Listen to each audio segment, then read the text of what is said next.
When people say that once you get saved, you're just never going to sin, you're always going to keep God's commandments, you're always going to do right, they're essentially saying that you don't need the resurrection. Because if you think about it, the very essence of the resurrection is the fact that God is going to give us a glorified body that is completely absent of sin and unresponsive to the temptations of this world. But that doesn't happen until the resurrection. And so this side of eternity, we're always going to sin, we're going to make mistakes, we're going to fall. And in fact, the Apostle Paul described this in Romans chapter 7 when he said that in me, that is in my flesh, dwelleth no good thing. He said, to will is present with me, but how to perform that which is good I find not. He says, I see another law in my members, warring against the law of my mind, and bringing me into captivity to the law of sin which is in my members.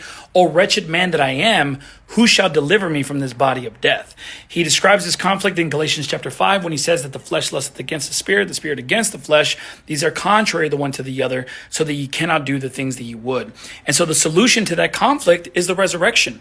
1 Corinthians 15 verse 50 says that flesh and blood shall not inherit the kingdom of God. But then it goes on to say that in the twinkling of an eye, at the last trump, we shall all be changed. He says this corruptible must put on incorruption. This mortal shall have put on immortality, and then shall be brought to pass the saying that is written, death is swallowed up in victory. He's going to change our vile body and fashion it like into his glorious body.